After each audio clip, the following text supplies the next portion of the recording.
नमस्कार साथियों, आप सभी का अपना इस ऑनलाइन प्लेटफॉर्म पे स्वागत है। और इस वीडियो के माध्यम से हम यहाँ पे समझने वाले हैं पदार्थ की अवस्थाओं को, क्योंकि पदार्थ की अवस्थाओं से क्वेश्चन काफ़ी अच्छे लेवल से क्वेश्चन आपको एग्जामों में देखने को मिल सकते हैं। और हम यहाँ पे बहुत ही डिटेल से पदार्थ की अवस्थाओं को समझने वाले हैं। और सबसे पहले आपको याद रखना है कि पदार्थ की अवस्थाओं में जो है तीन प्रकार से अवस्थाएं देखने को मिलती है आपको। एक ठोस, द्रव और गैस है ना।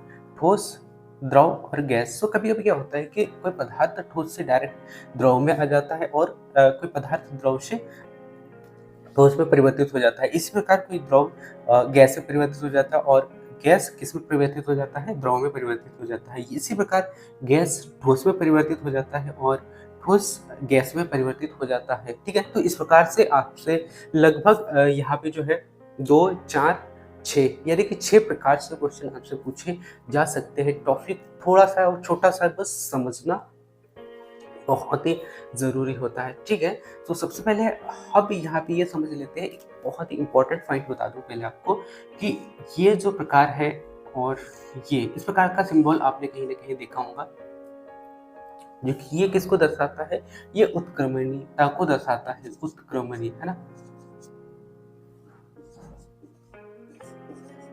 किसको दर्शाता है, उत्क्रमणीयता को दर्शाता है। इसका मतलब क्या होता है कि कोई पदार्थ या फिर आपने देखा होगा, ट्रेनों में देखा होगा, इस प्रकार का सिंबल लगा होता है। जैसे आप कहीं जाते हो तो आप देखते हो, कोई भी ट्रेन को देखते हो और उसका जब आप नंबर देखोगे कि ट्रेन क्रमांक जब आप देखोगे तो इस प्रकार से सिंबल आपको ट्रेन के नाम के ऊपर या नीचे इस प्रकार से देखने को मिलता है। इसका कहने का मतलब ये है कि ट्रेन यहाँ से यहाँ तक तो जाएगी ही, उसके बाद में पुनः फिर से रिटर्न भी आएगी, है ना। तो इससे ये आपको समझना है कि कोई भी पदार्थ बन जाने के बाद में पुनः वही अवस्था में उसको रिटर्न भी लाया जा सकता है। इसीलिए मैंने यहाँ पे जो है उत्क्रमणीयता को यहाँ पे अप्लाई किया है। इसीलिए जो है इसको मैंने बताने का प्रयास किया। ठीक है, सो इसका मतलब क्या होता है, मैं पुनः फिर से बता दूं। उत्क्रमणीयता मतलब होता है वह पदार्थ जिसे हम बदल तो लेते हैं, लेकिन पुनः फिर से हम उसी अवस्था में भी ला लेते हैं जो पहले बदलने से पहले जो अवस्था था। ठीक है, सो सबसे पहले हम समझते हैं ठोस को। सो ठोस को यदि द्रव्य में बदलना हो, ठोस को यदि द्रव्य में बदलना हो तो उसे हम क्या कहते हैं, उसे कहते हैं गलन, है ना। तो उसको द्रव्य में बदलना हो तो उसे गलन कहते हैं। जैसे कि आपने देखा होगा, आइसक्रीम आपने खाया होगा या फिर आपने बर्फ देखा होगा। तो बर्फ किस अवस्था में होता है, ठोस अवस्था में होता है। लेकिन जब वो पिघलने लगता है ना, और पिघल कर किस अवस्था में आ जाता है, द्रव्य अवस्था में आ जाता है। ठीक है, इस प्रकार आप आइसक्रीम खाते हो तो जो आइसक्रीम आपको जो दिया जाता है वो किस अवस्था में होता है, वो ठोस अवस्था में होता है। और जब आपके मुंह में जाता है तो वो किस अवस्था में बन जाता है, द्रव्य अवस्था में। ठीक है, तो इससे आप समझ गए होंगे कि यदि ठोस अवस्था से द्रव्य अवस्था में आता है, उस परिवर्तन को क्या कहते हैं, तो उस परिवर्तन को गलनांक कहा जाता है। ठीक है, सो गलनांक कहा जाता है, ये आपको याद रखना है। इसके बाद में यदि कोई पदार्थ ठोस से किस में आ गया, द्रव्य में आ गया, अब भाई आपको द्रव्य से पुनः फिर से आपको ठोस में लाना है। ठीक है, सो इसके लिए क्या करना होगा, इस परिवर्तन को कहते हैं संगलन, है ना। क्या कहा जाता है, संगलन कहा जाता है। अब ये कैसे आप याद रखोगे, है ना। सो आपने देखा होगा कि जो बर्फ जो बनता है ना, बर्फ किससे बनता है, जल के माध्यम से ही बनता है। और जल किसे कहा जाता है, द्रव्य को कहा जाता है। ठीक है, तो सबसे पहले तो मैंने क्या किया था, आपने बर्फ को द्रव में बदला। ठीक है, बर्फ को द्रव में बदला, वो क्या कहलाता है, संगलन, सॉरी गलन कहलाया। और यही जो द्रव्य बना आपके पास में, जो जल में रहता है, उस जल से आपने क्या किया, एक बर्फ का निर्माण किया, एक बर्फ के रूप में परिवर्तित किया। यही परिवर्तन क्या कहलाएगा, संगलन कहलाता है। ठीक है, सो बर्फ और जो जल है, इसी से आपका जो ठोस और द्रव्य है, इन दोनों में परिवर्तन आपको देखने को मिला होगा। और यहाँ पे कौन सा, उत्क्रमणीयता का परिवर्तन आपको नजर आ रहा होगा। ठीक है, सो इससे आप ये समझ गए होंगे कि ठोस से द्रव में यदि कोई पदार्थ का परिवर्तन होता है तो उसे कहा जाता है गलनांक। और यदि द्रव्य से ठोस में परिवर्तन होता है उसे क्या कहते हैं, संगलन। ठीक है, सो ये आपको यहाँ पे याद रखना है। इसके बाद में नेक्स्ट अगला बहुत ही महत्वपूर्ण पॉइंट आता है, जो कि मैंने यहाँ पे जो है एग्जाम्पल के रूप में आप लोगों को दिखाने के लिए लाया भी है। सो यदि कोई गैस, है ना, हम मान लेते हैं, सबसे पहले द्रव्य की ओर चलते हैं। यदि द्रव्य गैस में परिवर्तन हो जाए, यदि किसी द्रव्य का गैस में परिवर्तन हो जाए, उससे क्या कहा जाता है? तो उससे आपको याद रखना है, कोई द्रव्य का गैस में यदि परिवर्तन होता है तो उससे कहा जाता है वाष्पीकरण, है ना? उससे क्या कहा जाता है? वाष्पीकरण।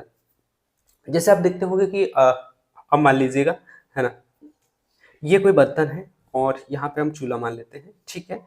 यहाँ पे आपने क्या किया, इसे टेम्परेचर यानी कि उसमें ऊर्जा दिया, है ना? उसमें ऊर्जा दिया, तो उसमें ऊर्जा देने के बाद में क्या होगा, टेम्परेचर बढ़ेगा और इसके माध्यम से क्या होगा, जल गर्म होगा, गर्म होना स्टार्ट हो जाएगा। अब पहले पानी इतना था, है ना? जैसे आप देख पा रहे हो, पानी इतना था, लेकिन आपने जैसे टेम्परेचर दिया, है ना? जैसे उसमें ऊर्जा दिया, वैसे वैसे पानी कैसे हुआ, मतलब तापीय ऊर्जा यहाँ से मिला और पानी गर्म होना स्टार्ट हुआ, और गर्म होते होते क्या हुआ, ये जो जल के जो बूंदे थे किस रूप में गए, गैस रूप में परिवर्तन हुआ, है ना?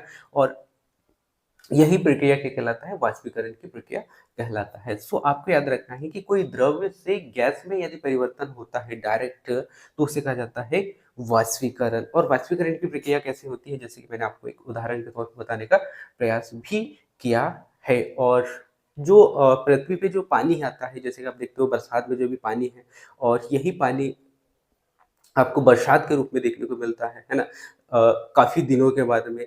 सो ये प्रक्रिया किस रूप में होता है? वाष्पीकरण के माध्यम से आपको देखने को मिलता है, ठीक है? सो ये आपको यहाँ पे याद रखना है। दूसरा, यदि मैं आपसे पूछूँ कि गैस से अब यदि द्रव्य में परिवर्तन करना है हमें, गैस से क्या करना है? द्रव्य में परिवर्तन करना है, तो उस विधि को क्या कहा जाता है? तो उस विधि को आपको याद रखना है, उसे कहा जाता है संगणन, है ना? उसे क्या कहा जाता है? संगणन कहा जाता है। अब यहाँ पे बहुत सारे लोग कंफ्यूज होंगे, संगणन और संकलन में बहुत बड़ा अंतर है, ठीक है?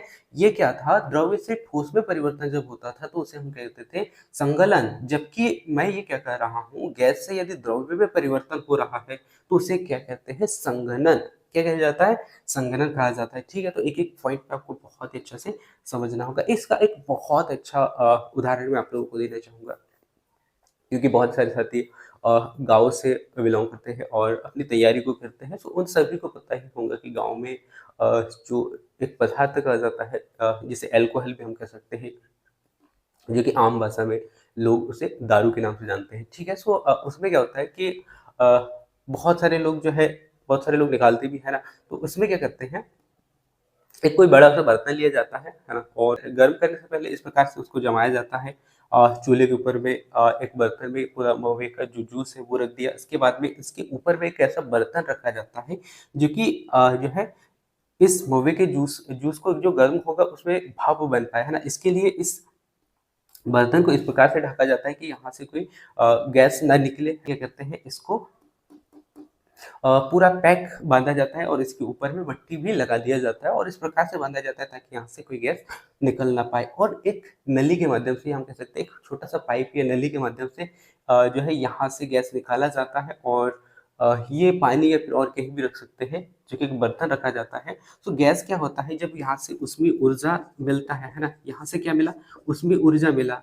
जब उसमें ऊर्जा यहाँ से दिया गया तो ये टेम्परेचर के माध्यम से क्या हुआ? गर्म हुआ, और गर्म होने के बाद में यहाँ से क्या बना? गैस बना, ठीक है? अब ये गैस किस रूप में जा रहा है? ये पहले तो द्रव्य था, है ना? द्रव्य से क्या बना? गैस बना, और गैस बनने के बाद में ये धीरे-धीरे इस नली के माध्यम से यहाँ से जाता हुआ कहाँ जा रहा है? ये वाले बर्तन में जा रहा है, ठीक है? और ये बर्तन में जाके जमा होना स्टार्ट हो जाता है, और ये पुनः फिर से क्या बन गया? द्रव्य के रूप में आ गया, ठीक है? सो मैंने यहाँ पे क्या कहा था कि कोई द्रव्य यदि गैस रूप में आता है तो वाष्पीकरण होता है। तो पहले तो ये क्या था? द्रव्य था। जो कि महुए का जूस क्या रहा? द्रव्य था, ठीक है? लेकिन जब इसको गर्म किया, उसमें ऊर्जा दिया गया, तो ये किस रूप में परिवर्तन हुआ? इसका परिवर्तन किसमें हुआ? गैसीय रूप में हुआ, जो कि गैसीय रूप में आपको देखने को मिला। अब जब इस गैसीय रूप में परिवर्तन हुआ और उसको गैस को किस रूप में परिवर्तन किया गया फिर से? द्रव्य रूप में, है ना? तो यही प्रक्रिया क्या कहलाता है? संगणन कहलाता है, ठीक है? तो दोनों जो है आप यहाँ पे समझ पाए होंगे, और ये एक ऐसा उदाहरण है जो कि हम सब जानते ही हैं। इसलिए मैंने इसको जो है यहाँ पे एग्जाम्पल के तौर पे लेने का प्रयास किया है, ठीक है?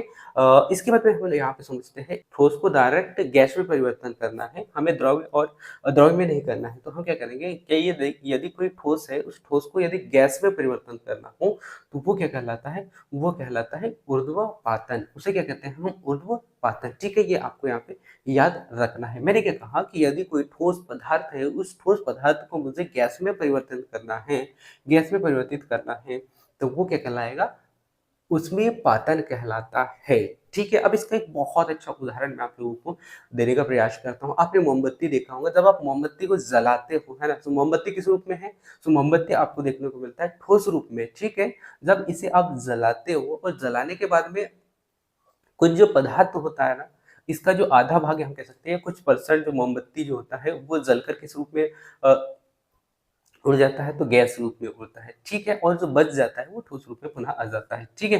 तो इससे आप ये समझें कि यदि कोई ठोस है, उस ठोस को यदि गैस में परिवर्तन करे, तो वो क्या कहलाएगा? ऊर्ध्वपातन कहलाता है। और सबसे अच्छा उदाहरण ठोस से द्रव्य के लिए मोमबत्ती आपको देखने को मिलेगा। इसके बाद में यदि आपको गैस से ठोस में बदलना है, तो गैस में ठोस में बदलने की जो प्रक्रिया क्या कहलाती है? निक्षेपण कहलाती है, ठीक है?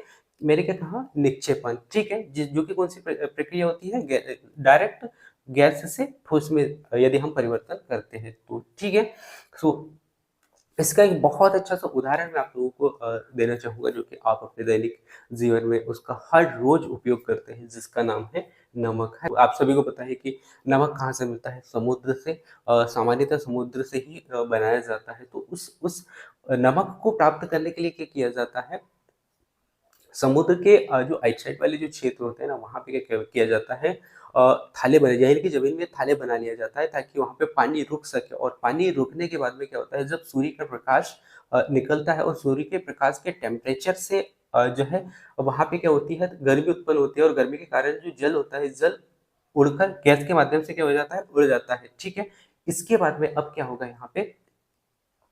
गैस उड़ेगा और गैस उड़ने के साथ-साथ में क्या हो गया, द्रव्य की मात्रा वहाँ पे पूरी खत्म हो जाती है, और जो लास्ट में जो बचता है वो बच जाता है ठोस रूप में, है ना? तो इस प्रकार से हम क्या करते हैं, नमक को प्राप्त करते हैं, ठीक है? सो यदि गैस से डायरेक्ट ठोस में परिवर्तन हो रहा है, तो उस परिवर्तन को हम क्या कहेंगे? आपको मैंने बताया क्या? निक्षेपण, ठीक है? तो एक बहुत ही छोटा-सा टॉपिक है। काफ़ी लोगों का डाउट रहता है, और उस कारण यहाँ से क्वेश्चनों को गलत करके आते हैं। ठीक है? सो ये एक छोटा-सा टॉपिक था, जो कि मैंने आप लोगों को एक्सप्लेन करके बताने का प्रयास किया। सो मैं उम्मीद करता हूँ कि ये क्लास आपको अच्छा लगा होगा, और ऐसे ही क्लासेस में लाने का प्रयास कर रहा हूँ। यदि ये क्लास आपको अच्छा लगा हो, तो कमेंट्स करके ज़रूर बताएँ, ताकि मैं नेक्स्ट अगला वीडियो ऐसे ही बहुत जल्द आप लोगों के बीच में लेके आऊँ। ठीक है? So thanks for watching. मिलते हैं नेक्स्ट अगले वीडियो में, तब तक जय हिंद।